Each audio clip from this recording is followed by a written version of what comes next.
کی فیملی سے، x governor Punjab Musharraf صاحب کے زمانے میں، اور پی ایم ایل کیو کے ایک زمانے میں بڑے قریب تھے، اس کے بعد پی ٹی آئی کے قریب ہو گئے، اب پی ٹی آئی کے قریب ہو گئے. ان کے صاحبزادے جو ہیں ان کی کافی تعلق بھی ہے جناب عمران خان صاحب سے، ملنا جلنا بھی ہوتا ہے. اور میاں اظہر صاحب ایک نون پرسنالٹی ہیں، ان کے ساتھ ان کا خاندانی تعلق بتایا جاتا ہے. اور ایک اعتراض اور کلوز تعلق، جی ہاں، یہ جو کہا گیا ہے، اعتراض جو لگایا گیا اس میں تو یہی کہا گیا کہ یہ بہت قریبی تعلق ہے، خاندانی تعلق ہے. دوسرا یہ کہ اعتراض ایک یہ بھی کیا گیا ہے کہ بلال رسول صاحب کی اہلیہ جو ہیں وہ پاکستان مسلم لیگ کیو کی 2013 کے اندر جو ریزرو سیٹس میں جو کینڈیڈیٹس ہوتے ہیں ان میں سے ایک کینڈیڈیٹ تھی. تو دونوں باتیں ملتی تو ہیں نا، کہ اگر ان کا میاں کا تعلق اور بیگم کا تعلق جو ہے وہ پی ایم ایل کیو کے ساتھ ہے مشرف کے زمانے میں، تو پھر بات تو دال میں تو کچھ کالا ہو سکتا ہے. اب سوال یہ ہے کہ دو بڑے سنگین الزام ہیں، بڑے سیدھی سی بات ہے، انہیں جج صاحب بلا لیں، انہیں ایسا سوال پوچھیں کہ آپ کے کوئی تعلقات ہیں کسی قسم کے بھی کیو کے ساتھ یا پی ٹی آئی کے ساتھ، اور آپ کی کیا اہلیہ نے ٹکٹ لیا تھا یا نہیں لیا تھا، یا مطلب اس کینڈیڈیٹس کی لسٹ میں تھی یا نہیں تھی.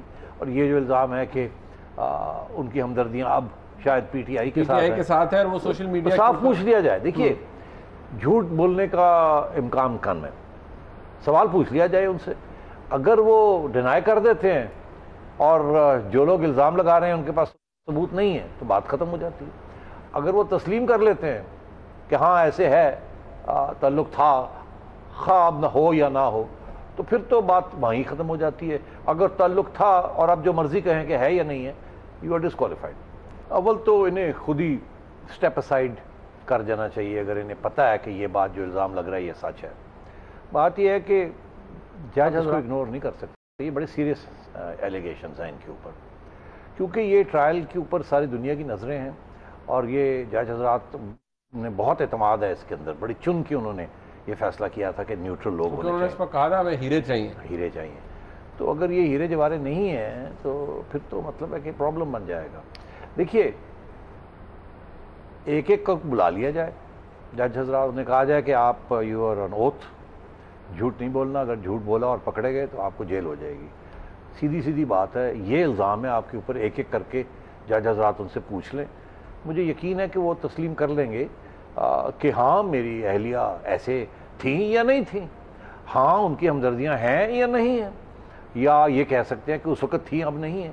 جو بھی ہے جج حضرات کو یہ فیصلہ خود بھی کرنا ہے اور ہمیں بھی تسلی دلانی ہے کہ every thing is normal, neutrality is being preserved. اور یہ جو آبجیکشنز ریز ہوئے ہیں دے آر فریولس، اور یہ ہیرے ہی ہیں. میں سمجھتا ہوں کہ دوسرے صاحب کے بارے میں بھی، عامر عزیز صاحب جن کا تعلق اسٹیٹ بینک آف پاکستان سے، ان کے بارے میں بھی بڑا سیدھا سا سوال ہے. الزام یہ ہے کہ کیا مشرف کے دور میں اسٹیٹ بینک کی طرف سے آپ نیب کی طرف سے آپ نے انویسٹیگیشن کی تھی، حدیبیہ کی اور نہیں کی تھی. دیکھیے آج تو ہم یہ کہہ رہے ہیں نا یہ ہیرے ہیں، کیوں؟ کیونکہ جج حضرات کہتے ہیں ان کو نیوٹرل ہونا پڑے گا. They are above political affiliation, they want to get to the truth. They are almost جیسے ججز ہوتے ہیں. مگر مشرف کے زمانے میں تو ان کو چنا گیا تھا اس لیے نہیں کیونکہ یہ نیوٹرل تھے. اس وقت تو جس کو بھی چنا تھا، جو بھی کیس کرنا تھا، وہ اس لیے چنا گیا تھا کہ انہوں نے نواز شریف کو ٹائٹ کرنا تھا. اس لیے اس قسم کے افسر چنے تھے جن کی ہمدردیاں نواز شریف کے ساتھ نہیں، مشرف کے ساتھ تھیں. مطلب وہ ایک پری کنسیوڈ نوشن کے ساتھ ہے کہ ہم نے رگڑا دینا ہے. ایسے ہی ہوتا ہے. اگر نواز شریف آج کوئی کمیشن میں انکوائری کرے گا تو آپ کے خلاف، تو اپنے بندے اس میں ڈالے گا نا کہ آپ کے خلاف ججمنٹ آئے. اسی طریقے سے کہتے ہیں نا جی ہمیں تو ریٹائرڈ ججز کے اوپر بھی عمران خان کو اعتماد نہیں ہے کہ پتہ نہیں ریٹائرڈ ججز جو ہیں وہ کس کے ساتھ ہمدردیاں کہاں ہو. اس لیے میں سمجھتا ہوں کہ for the sake of transparency ان دونوں حضرات کو پورے بینچ کو چاہیے بلانا ایک ایک کر کے، اور بڑے سیدھے سیدھے سوال پوچھنے اور اس کے بعد فیصلہ کرنا. اور اگر دونوں ڈینائی کرتے ہیں تو پھر یہ کہ اپنی تسلی کرنا کہ جو الزام لگائے ہیں وہ صحیح ہیں یا غلط ہیں، اور یہ جھوٹ بول رہے ہیں یا سچ بول رہے ہیں. اور اگر اتنی سی بھی بو آ گئی جھوٹ کی تو میں سمجھتا ہوں سختی سے نمٹنا چاہیے. یہ چھوٹی چیز نہیں ہے، یہ بہت بڑی چیز ہے. ایک پرائم منسٹر کی ڈسکوالیفیکیشن اس پہ اٹکی ہوئی ہے، اور ججز have gone out of their way to say کہ ہم نے ہیرے چنے. تو اگر اس پہ داغ لگ گیا تو میں سمجھتا ہوں کہ یہ بینچ کے اوپر بھی اور جے آئی ٹی کے اوپر بھی بہت بڑا داغ لگے گا، اور اس ٹرائل کو بھی اور اس انکوائری کو بھی فاسٹ کہا جائے گا. اس لیے with due respect to the judges, they must satisfy themselves کہ یہ جو الزام لگے ہیں یہ بالکل بے بنیاد ہیں، یہ غلط ہے، یہ جھوٹ ہے، کوئی گراؤنڈ نہیں ہے، کوئی گراؤنڈ نہیں ہے. اور ظاہر ہے then obviously we have to be satisfied also. اور دوسری بات یہ ہے کہ اگر اس پہ اتنا سا بھی سچ ہے تو بہتر یہ ہے کہ ان کو الگ کر دیا جائے اور ایسے لوگ چنے جائیں جس کے اوپر کسی پارٹی کو بھی اعتراض نہ ہو.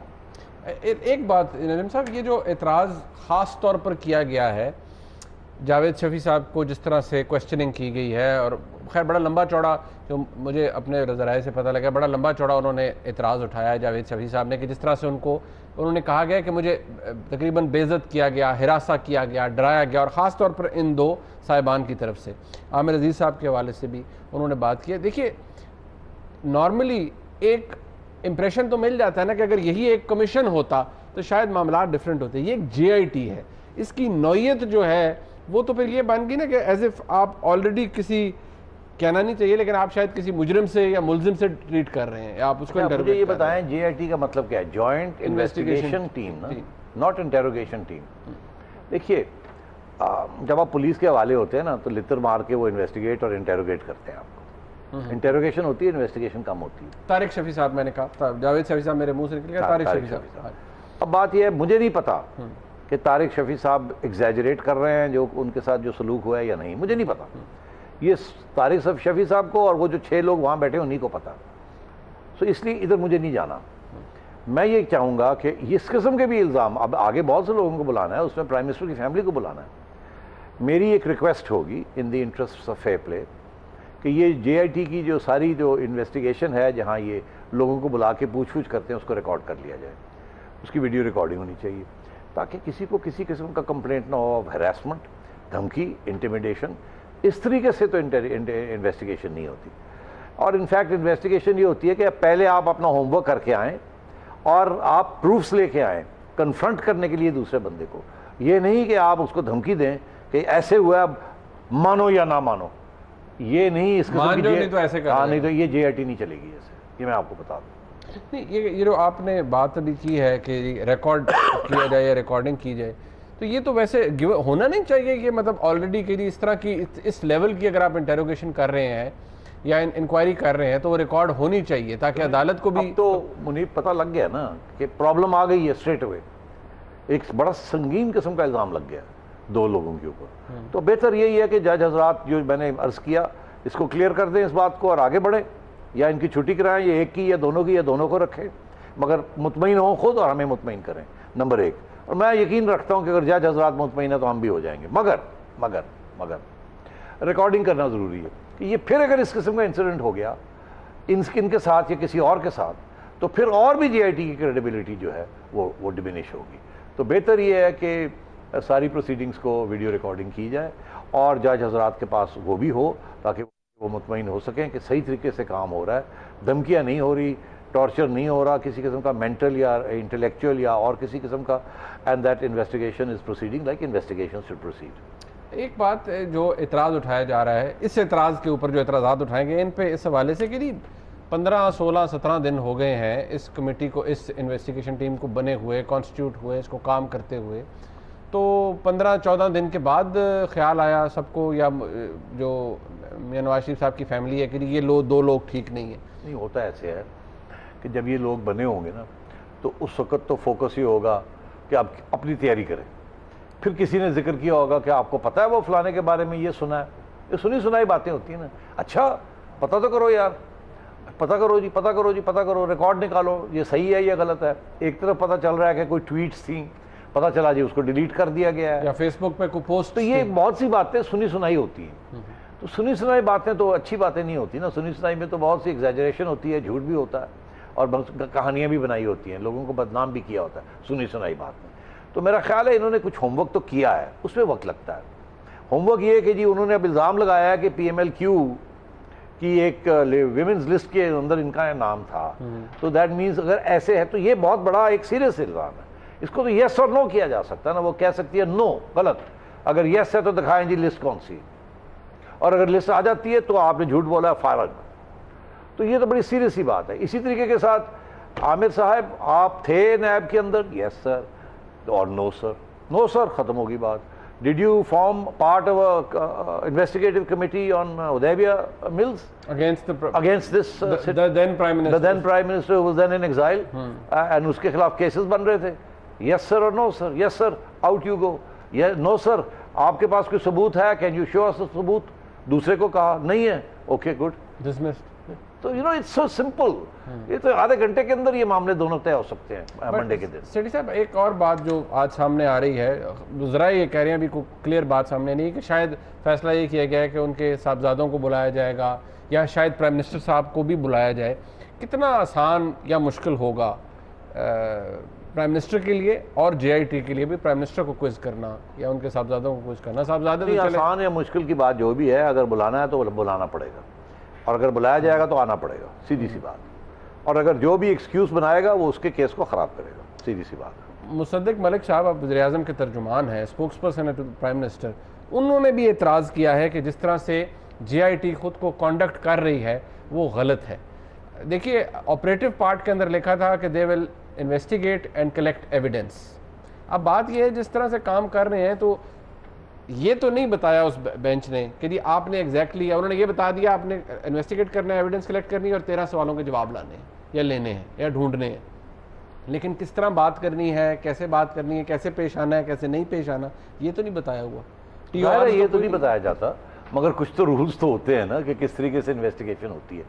دیکھیے میں پھر یہ کہہ رہا ہوں کہ یہ جو بات ہے نا کہ ایک بندے کو بلانا اور اس کو کہنا تم نے یہ کیا, تم نے یہ کیا, تم نے یہ کیا, وہ آگے سے کہتا نہیں کیا, پھر اس کو دھمکیاں دینے شروع کر دینا, یہ تو تھانے کی بات ہے. اس قسم کی JIT کی یہ رول نہیں ہے. اس قسم کی JIT کا رول یہ ہے کہ منیف فاروق, یہ کاغذ ہے, اس کے اوپر یہ لکھا ہوا ہے, یہ ہم نے یہاں سے لیا ہے, اس کے اوپر یہ مورے لگی ہوئی ہیں, یہ صحیح ہے یا غلط ہے؟ ڈو یو ایڈمٹ دس اور یو ڈونٹ ایڈمٹ دس؟ یہ ہم ایویڈنس لے کے آئے ہیں. پھر دس از انویسٹیگیشن. آپ اپنا ہوم ورک تو کریں. یہ 6 ہفتے گزر جائیں گے, لوگوں کو بلائیں گے, ان کو دھمکیاں دیں گے اور پھر لکھیں گے جی فلانے نے جواب نہیں دیا, فلانے نے صحیح جواب نہیں دیا, فلانے نے اوائڈ کر دیا کویسچن کا جواب دینا, فلانے نے سائلنس کیا. اس سے ہمیں لگتا ہے ایسے ہے کہ یہ اس میں دال میں کالا ہے اور ہم سمجھتے ہیں یہ ہوا ہے. This is not good enough, sorry. But Sethi صاحب اوپر بہت سینئر ججز ہیں, وہ ایزمپشنز کے اوپر تو وہ بھی فیصلے نہیں مانیں گے کسی اسٹیج پر. گڈ. ایک بریک کا وقت ہے یہاں پر, جب بریک سے واپس آئیں گے تو معاملہ کیونکہ یہاں ختم نہیں ہو رہا, کیونکہ پینما اور JIT ابھی تک کام کر رہے ہیں, JIT انویسٹیگیٹ کر رہی ہے, تو مسلم لیگ نون کیوں ہاتھ سے موقع جانے دے. انہوں نے بھی عمران خان صاحب کے خلاف محاذ گرم رکھا ہوا ہے, اور وہ ہے فارن فنڈنگ کیس, جو کہ ایک طرف ECP میں چل رہا ہے اور 2 طرح سے چل رہا ہے, ایک اکبر ایس بابر صاحب کی طرف سے اور ایک اور مسلم لیگ نون کی طرف سے. اسی طرح حنیف عباسی صاحب کی پٹیشن جس کی سماعت ہو رہی ہے آنریبل سپریم کورٹ میں, چیف جسٹس صاحب کی سربراہی میں 3 رکنی بینچ اس کی سماعت کر رہا ہے. اس حوالے سے بات کریں گے ہم بریک کے بعد, ہمارے ساتھ رہیے.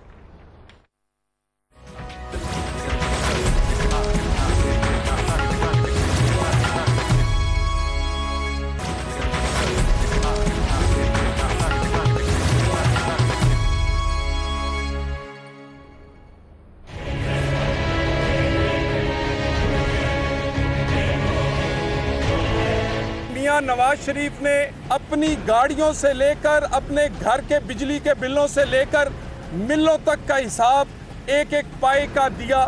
منی ٹریل چاہیے, جھوٹ کی ٹریل نہیں چاہیے. اس منی ٹریل میں نہ جمائمہ خان کا اکاؤنٹ ہے, نہ خان صاحب آپ کا اکاؤنٹ ہے. قطری خط آیا تو آپ نے بڑا شور مچایا, خان صاحب یہ کس کا خط ہے, یہ کون ہے؟ راشد علی خان. یعنی عربی خط حرام اور اجمی خط حلال. اس ای میل کو یہ منی ٹریل کہہ رہے ہیں. یہ جو پکوڑوں والے کاغذ ہیں یہ اس سے بھی کیا گزرا ہے؟ جمائمہ خان کی بینک سٹیٹمنٹ دے جس کے تحت انہوں نے راشد خان کو پیسے بھیجے ہیں. جمائمہ خان کی بینک سٹیٹمنٹ کوئی نہیں آئی. یہ گمراہوں کا ٹولہ جو یہاں پہ روزانہ کھڑا ہو کر جھوٹ اور مغلظات میں بولتا ہے, یہی لوگ جو ہیں ان کا کام ہی یہ ہے. ان کو اپنے جو نیشنل اسمبلی کے ممبر بننے کی جو ٹکٹ ملا تھا, یہ اپنے اس ٹکٹ کا اپنا سمجھ لیں حق ادا کر رہے ہیں.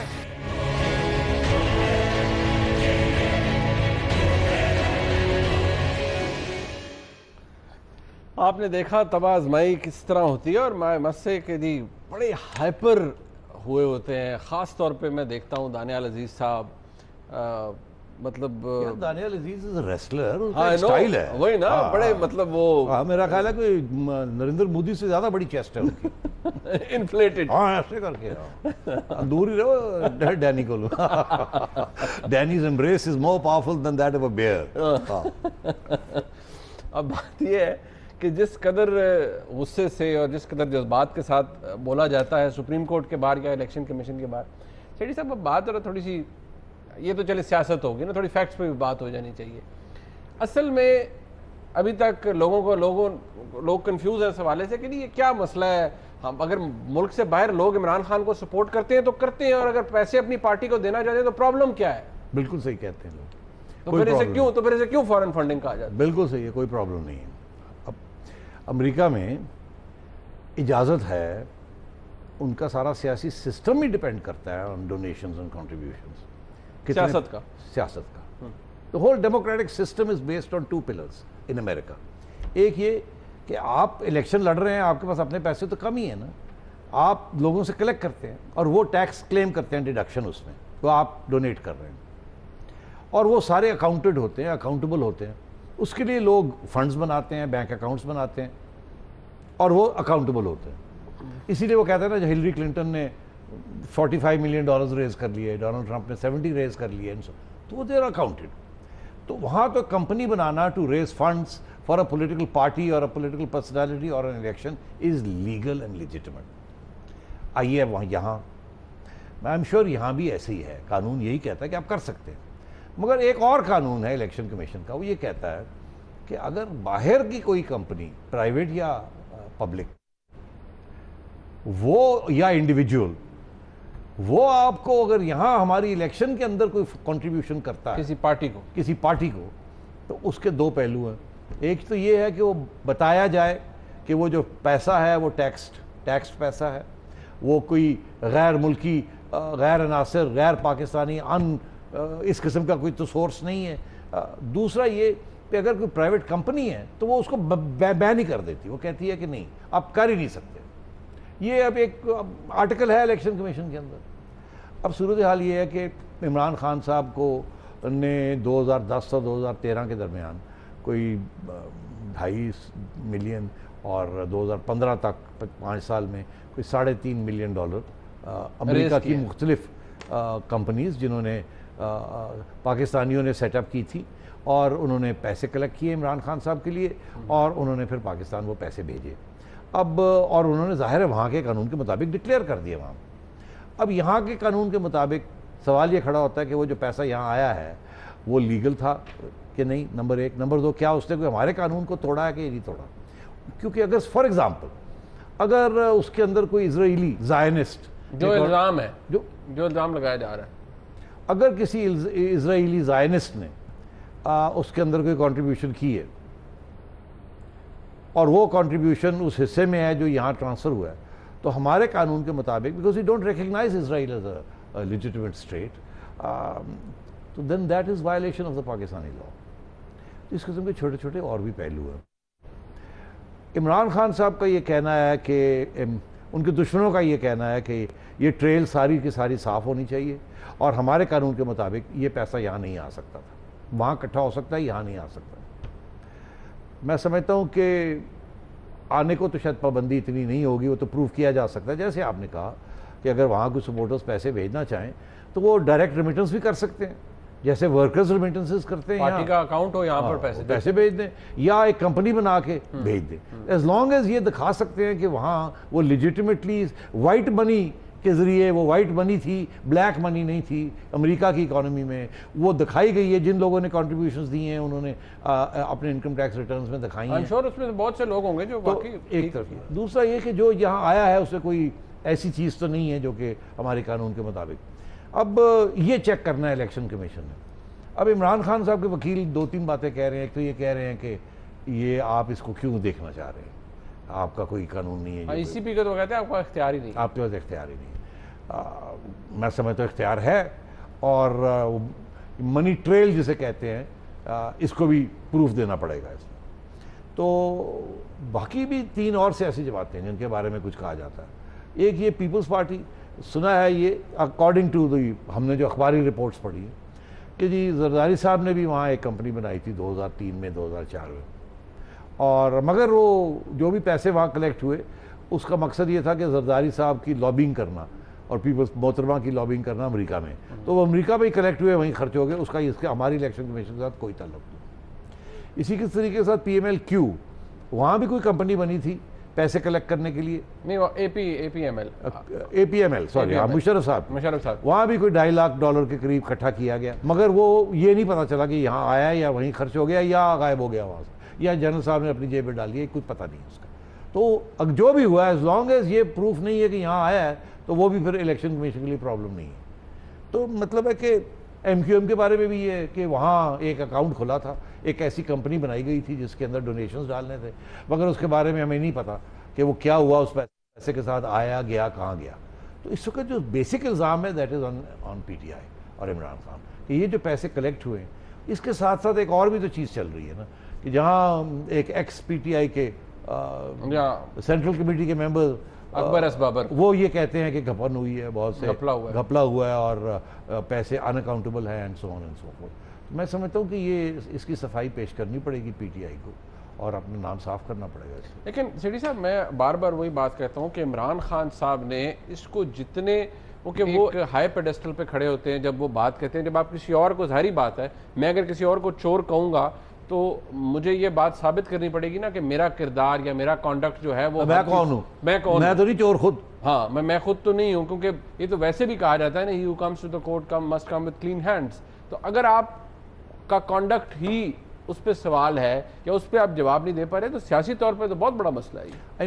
سیاسی طور پہ بھی مسئلہ ہے اور قانونی طور پہ بھی مسئلہ ہے، مگر میں سمجھتا ہوں قانونی طور پہ بڑا مسئلہ ہے، سیاسی طور پہ چھوٹا مسئلہ ہے۔ پوچھئے کیوں؟ وہ اس لیے کہ عمران خان صاحب کے اوپر آپ جو بھی الزام لگائے وہ لگتا ہی نہیں، ان کو چڑھتا ہی نہیں۔ ان کے جو سپورٹرز ہیں، نوجوان ہیں، وہ کہتے ہیں جی جو مرضی کہہ لو، عمران خان ساڑا ہیرو ہے، ساڑا لیڈر ہے۔ ان کے اوپر آپ یہ الزام لگا بھی دیں نا تو کوئی نہیں یقین کرے گا کہ کی ہو گیا، سب جھوٹ ہے۔ تو مطلب ہے کہ سیاسی طور پہ میں سمجھتا ہوں یہ عمران خان کو ڈیمیج نہیں کرتا، ان کا سپورٹ ویسی ہے اس قسم کا ہے کہ وہ یہ چیزیں نہیں مانتے، وہ اس چیز سے مبرہ ہیں، بیونڈ ٹھیک ہے ایسی کی جیسی، کیونکہ ان میں سے آدھے تو ایسے وہ کہتے ہیں یار جیسا بھی ہے لولا لنگڑا ہے، جیسا بھی ہے تبدیلی تو آئے نا، دیکھا جائے گا، ٹرائی تو ہم نے نہیں کیا۔ اور کچھ ہیں جو کہتے ہیں نہیں جی جو مرضی کہہ لے بندہ ٹھیک ہے، بندہ صحیح، بالکل۔ کچھ کہتے ہیں ہمیں نہیں پتا بندہ کیسا، مگر وہ جو بیٹھے ہوئے ہیں ان سے تو بہتر ہی ہوگا نا، تو ہم ٹرائی تو کریں۔ تو اس قسم کا ماحول بنا ہوا ہے PTI کے اندر۔ کچھ لوگ کچھ یقین کرنے کے لیے بری بات کے بارے میں تیار ہی نہیں ہیں، کچھ لوگ یہ وہ کہتے ہیں ہوگا مگر سو واٹ، ٹرائی تو کر کے دیکھتے ہیں، باقی بھی تو ایسے ہی ہیں یا اس سے بہتر ہی نہیں، برے ہی ہوں گے۔ تو مطلب ہے اس قسم کی سچویشن ان کو سیاسی نقصان نہیں ہوگا، مگر قانون ہوتا ہے، قانون میں لکیر کا فقیر ہوتا ہے، قانون میں یہ چیزیں جو ہے نا، یہ الیکشن کمیشن جو لے کے بیٹھی ہوئی ہے اور جو پٹیشنرز لے کے بیٹھے ہوئے ہیں وہ تو بالکل ڈیمانڈ کریں گے کہ جی اس کو کلیئر کیا جائے اس بات۔ ٹھیک ہے سیاسی طور اور اگر الیکشن کمیشن لکیر کا فقیر نہیں ہوتی اور کبھی اپنے کان کو ادھر سے پکڑتی اور ادھر سے پکڑتی ہے تو پھر میڈیا کی عدالت میں تو پھر جواب دینا ہی پڑے گا۔ لیکن ابھی تک تو کم از کم الیکشن کمیشن کے اندر بھی معاملہ زیر التوا ہے اور آنریبل سپریم کورٹ کے سامنے بھی اس کیس کی ہیئرنگ ہو رہی ہے۔ ایک بریک کا وقت ہے، جب واپس آئیں گے تو بات ہوگی، دلچسپ بات ہے، بھارتی ایئر چیف کیا خط لکھتے ہیں اپنے افسران کو، اس پہ بات ضروری ہے۔ بریک کے بعد ہمارے ساتھ رہیے گا۔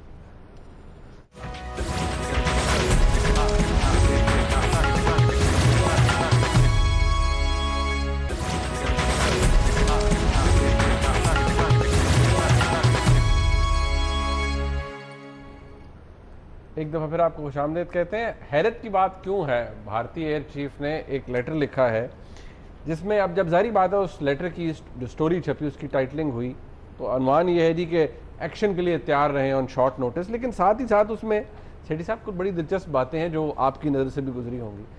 کیا کہنا چاہ رہے ہیں انڈین ایئر چیف اپنے افسران کو؟ ایک تو ہوتا ہے نا کہ کہنا بھائی تیار رہیں ایکشن کے لیے، یہ تو چلے ایک نارمل سی بات ہوگی، لیکن اس خط کے اندر اور کیا کیا رپورٹ ہوا ہے؟ دیکھیے اس میں 3-4 چیزیں ہیں۔ یہ ہر ایئر چیف آ کے کوئی نہ کوئی ہدایت کرتا ہے، لیٹرز جاتے ہیں، یہ کوئی نئی بات نہیں ہے۔ ایک جیسے کہتے ہیں نا the order of the day ہوتا ہے کہ میں آیا ہوں، اب میں یہ سمجھتا ہوں یہ چیزیں بڑی امپورٹنٹ ہیں تو بی کیئرفل، موٹیویشنل چیز ہوتی ہے۔ تو کیا ان کا خط لکھنا کوئی ایشو نہیں ہے؟ دوسری بات یہ ہے کہ جی بی الرٹ، شارٹ نوٹس وغیرہ وغیرہ، یہ بھی اسٹینڈرڈ آپریٹنگ پروسیجر ہے کہ ذرا موٹیویٹ کر کے ٹائٹ کر کے رکھنا کہ اور سول گورنمنٹ کو بھی بتانا کہ we are on the job, ٹھیک ہے، نو پرابلم۔ اس کا یہ مطلب نہیں ہے کہ پاکستان ایئر فورس کو آپ اسٹینڈ بائی کر دیں، اس کا یہ مطلب نہیں۔ آئیے آگے انہوں نے یہ بھی بات کی کہ انڈین آرمی کی پروفیشنلزم کے بارے میں بات کی۔ اب انڈین آرمی کی پروفیشنلزم، انڈین ایئر فورس کی انڈین ایئر فورس کی پروفیشنلزم اور انڈین آرمی کی بھی، میں سمجھتا ہوں ایئر فورس کی کم، انڈین آرمی کی زیادہ پروفیشنلزم کے اوپر بہت سے سوال انڈیا کے اندر کھڑے ہوتے رہتے ہیں۔ اور پاکستان آرمی کے بارے میں کہا جاتا ہے it's a very good army because بڑی ٹائٹ پروفیشنلزم ہے، بڑی ہائی موٹیویشن ہے، اور انڈین آرمی کی ایسے اس طریقے سے تعریف نہیں کی جاتی۔ تو آگے یہ ہے کہ انہوں نے ایک اور بات بھی کی ہے، تو پروفیشنلزم کی بات کرنا کہ بھئی پروفیشنل رہے، یہ رہے وہ رہے، وہ بھی اسٹینڈرڈ آپریٹنگ پروسیجر ہے کہ کل کو کوئی امبیرسمنٹ نہ ہو جائے، آپ نے کوئی نان پروفیشنل بات کی تو میڈیا میں آ جائے۔ آگے انہوں نے سیکشول ہراسمنٹ، نہیں آپ ہنسنے کی کوئی ضرورت نہیں۔ دیکھیے سیکشول ہراسمنٹ بھی امریکن آرمڈ فورسز میں بھی ہوتی ہے، سیکشول ہراسمنٹ کے پاکستان کے اندر بلز بھی پاس ہوئے ہیں، یہ ایک سیریس ایشو ہے سیکشول ہراسمنٹ۔ اور یہ فوج امریکن جہاں بھی آرمیز ہوتی ہیں اور میل فائٹنگ یونٹس ہوتے ہیں اور ریسٹرکشنز ہوتی ہیں on movement especially with the opposite sexes, تو frustration and acute sexual frustration وغیرہ یہ عام چیز ہے، اسی لیے سارا وقت ان کو وہ لیفٹ رائٹ کراتے رہتے ہیں۔ اچھا دیکھیے میں آپ کو حقیقت بتا رہا ہوں، مگر یہ کیسز آف سیکشول ہراسمنٹ ہوتے ہیں، اور عورتیں جو ویمن سولجرز ہوتی ہے یا نہ بھی ہوں ویمن سولجرز، وہاں تو بارز میں you pick up women and so on and so, they can also complain about sexual harassment of soldiers on leave and so on. تو یہ بھی ایک جینیون چیز ہے، انڈیا میں زیادہ مکسنگ ہے of the opposite sexes, Pakistan میں نہیں ہے، ہماری کنزرویٹو سوسائٹی ہے، وہ تھوڑی سی لیس کنزرویٹو سوسائٹی ہے، زیادہ جیسے کہتے ہیں نا ماڈرن سوسائٹی، تو وہاں بھی سیکشول ہراسمنٹ ہو سکتی ہے اور ہوئی ہے، اور کیسز بھی ہوتے ہیں وہاں۔ آج کل انڈیا کے اندر پوری ایک لہر دوڑی ہوئی ہے for the protection of women, وہاں ریپ کیسز، مرڈر کیسز جو ہیں they make headlines and شہروں کے اندر۔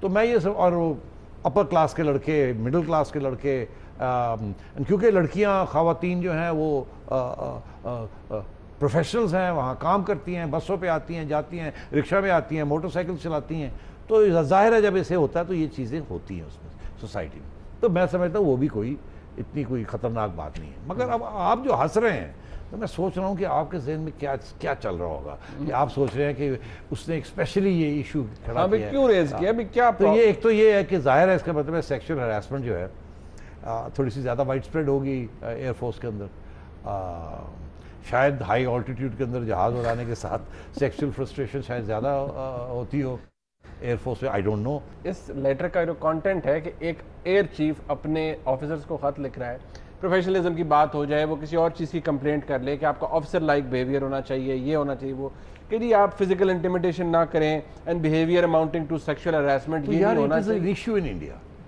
It is an issue in India, sexual harassment. But Shady صاحب, we are talking about a disciplined force. یہاں پر اگر آتے ہیں disciplined force کے اندر منیب اگر sexual harassment ہوتی ہے تو it becomes a big case. Big case. وہ وہاں کی ہیڈ لائنز بن جاتی ہیں Then it becomes an indisciplined force. ہاں، اور وہ پھر بڑے مسئلہ بن جاتا ہے، مورال میں بھی، موٹیویشن میں بھی، سزائیں دینی پڑتی ہیں۔ بات یہ ہے کہ انڈین ایئر چیف کی طرف سے جو بات کہی گی، اگر وہ دھمکی ہے تو اس دھمکی کا بھرپور جواب پاکستان کے ایئر چیف نے دیا، اور بڑی زبردست بات ہے پاکستان کے ایئر چیف کی، he still shows he can fly a plane, a fighter jet، اور وہ دنیا کو دکھاتے ہیں that he is still fit and at it۔ آج کا پروگرام آپ نے دیکھا، اس کا فیڈ بیک ضرور دیجیے گا، دیکھنے کا بہت شکریہ، خدا حافظ۔